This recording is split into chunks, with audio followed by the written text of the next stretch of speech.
Ya, selain uang dolar AS palsu, polisi juga menggerebek jaringan penyelundupan ponsel ilegal. Dari 5 lokasi berbeda, ini lebih dari 4.000 ponsel berbagai merek disita.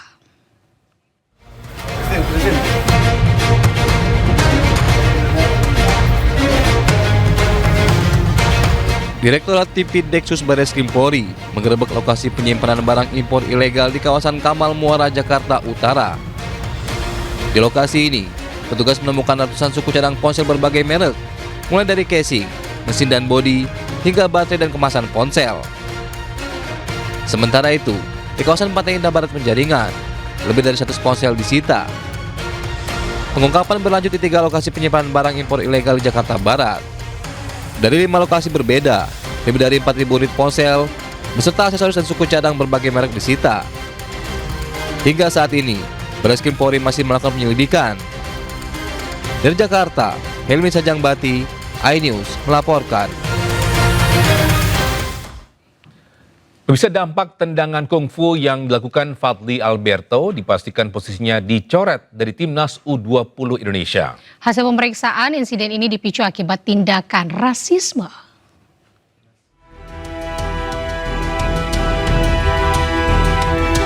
Insiden tendangan kungfu ini dilakukan pemain muda Bayangkara FC Fadly Alberto dalam laga Elite Pro Academy EPA hari Minggu.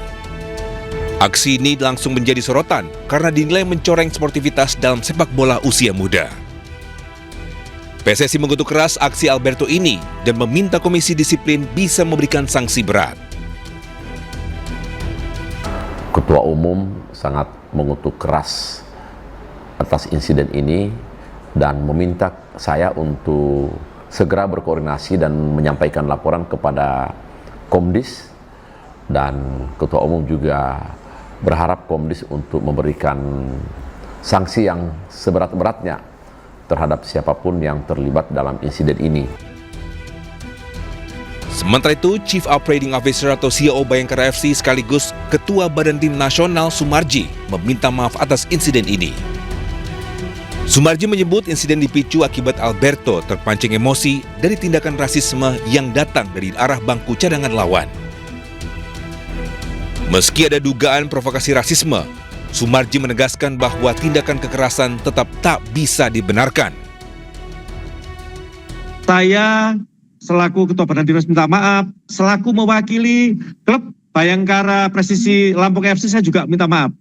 Sekali lagi ini sesuatu yang tidak terpikir oleh kita dan kejadian yang menurut saya betul-betul sangat mengecewakan, dan kembali lagi bahwa yang kami harapkan adalah jangan terjadi juga rasis-rasis seperti ini yang pada akhirnya akan merugikan kita semuanya. Pasca insiden melalui media sosial pribadinya, Fadly Alberto meminta maaf atas tindakannya tersebut. Fadly juga meminta maaf kepada klubnya dan timnas Indonesia karena sudah mencoreng nama baik tim. Saya memohon maaf dan menyesal atas perbuatan bodoh saya saat pertandingan melawan Dewa United Banten FC U20. Saya siap menerima sanksi yang setimpal atas tindakan saya dan saya berjanji tidak akan mengulangi tindakan tersebut. Kini nasib Alberto berada di tangan Komdis untuk menentukan sanksi lanjutan. Fadly Alberto merupakan Wonder Kids yang tampil gemilang saat membela timnas U17. Bahkan ia sempat mencetak gol saat skuad Garuda Asia berhasil mengalahkan Honduras 2-1 dalam ajang Piala Dunia U17 November 2005 lalu. Kita ke informasi lainnya, pemirsa. Sakit hati dipecat mantan karyawan perusahaan makanan beku di Kota Makassar, Sulawesi Selatan, membobol dan mencuri uang di brankas kantornya. Ya, bersama rekannya pelaku membawa kabur uang sekitar 400 juta rupiah. Kami memangnya kalau kami ngasih. Kunci pintu. Tim Resmo Polda Sulawesi Selatan menangkap 2 pelaku pencurian di perusahaan makanan beku di Jalan Rapo Kaling Raya, Makassar, Sulawesi Selatan. Sebelumnya, kamera pengawas merekam aksi pelaku memasuki gudang perusahaan makanan beku di Jalan Kawasan Kima, Kecamatan Biringkanaya, Kota Makassar, Sulawesi Selatan. Pelaku yang terlihat menguasai area di lokasi tersebut langsung menuju ke tempat brankas, kemudian membobolnya dan mengambil uang sebesar 400 juta rupiah. Diketahui salah satu pelaku merupakan mantan karyawan di perusahaan tersebut. Motif pelaku mencuri karena sakit hati usai dipecat oleh pimpinan di kantor itu. Uang hasil pencurian digunakan kedua pelaku untuk berpesta sabu serta berfoya-foya. Jadi kedua orang itu memang bekerja sama untuk mengambil uang di berangkas salah satu perusahaan yang ada di kawasan Kima. Jadi salah satu pelaku merupakan mantan karyawan dari perusahaan tersebut. Makanya pelaku yang lain tugasnya membawa si pelaku ini, kemudian menunggu, dan pelaku yang satunya yang mantan karyawan, karena dia sudah tahu denah dari perusahaan tersebut, dia langsung mengambil berangkas kemudian membobolnya. Kedua pelaku bersama barang bukti diserahkan ke Polsek Biringkanaya untuk diproses hukum. Bisa polisi menangkap seorang residivis pengedar narkoba di rumahnya di Banyumas, Jawa Tengah. Penangkapan ini diwarnai isak tangis istri pelaku yang berusaha untuk menahan suaminya agar tidak dibawa polisi.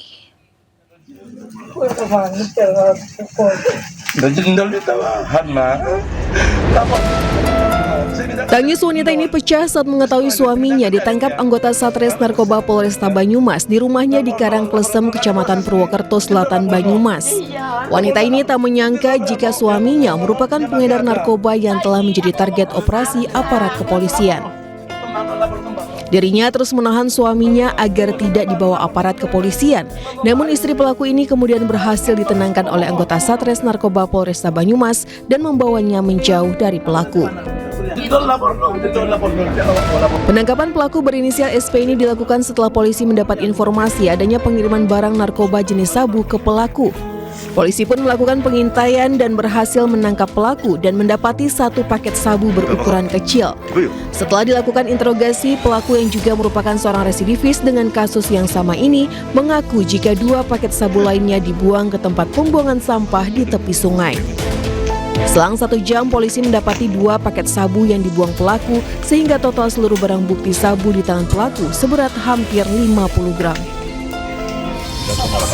Usai mendapatkan barang bukti, polisi kemudian membawa pelaku ke Polresta Banyumas untuk dilakukan pemeriksaan. Kini polisi memburu otak dari jaringan yang biasa memasuk narkoba ke pelaku.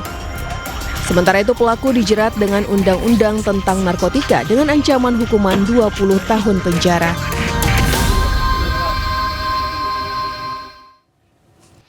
Pemirsa juga tahu gini, Barreskrim Polri membongkar sindikat peredaran uang palsu dolar AS di wilayah Tangerang, Banten. Ya, 5 pelaku diamankan dengan barang bukti $87.400 Amerika Serikat palsu senilai 1,4 miliar rupiah. Mas, sini mas. Ayo. Saya dari pihak orang sudah ya. Iya. 3 pelaku peredaran uang dolar AS palsu ditangkap di rumah makan di wilayah Telaga Lestari, Cikupa, Kabupaten Tangerang. Ketiganya diduga berperan sebagai perantara. Dari hasil pengembangan, 2 pelaku lain kembali ditangkap dengan peran masing-masing sebagai pemasok dan penyedia utama uang dolar AS palsu. Polisi juga menyita ribuan lembar dolar palsu senilai 1,4 miliar rupiah. Kami menemukan seseorang atas nama saudara AS yang akan mentransaksikan dolar palsu yang disebut sebagai dolar Makau dengan harga 13.400 per US dollar, di mana kemudian kami melakukan penangkapan dan ditemukan terhadap tersangka ada 874 lembar uang dolar dengan nominal 100 dolar USD yang kemudian diketahui palsu. Dari penangkapan saudara S ini mengembang kepada perantara saudara F, saudara AA, dan terakhir kepada saudara AS sebagai penyedia uang palsu ini. Hingga kini, polisi masih mendalami kemungkinan adanya jaringan yang lebih luas. Sementara para pelaku dijerat pasal 374 dan 375 KUHP terkait peredaran uang palsu. Dari Jakarta, Helmi Sejangbati, iNews melaporkan.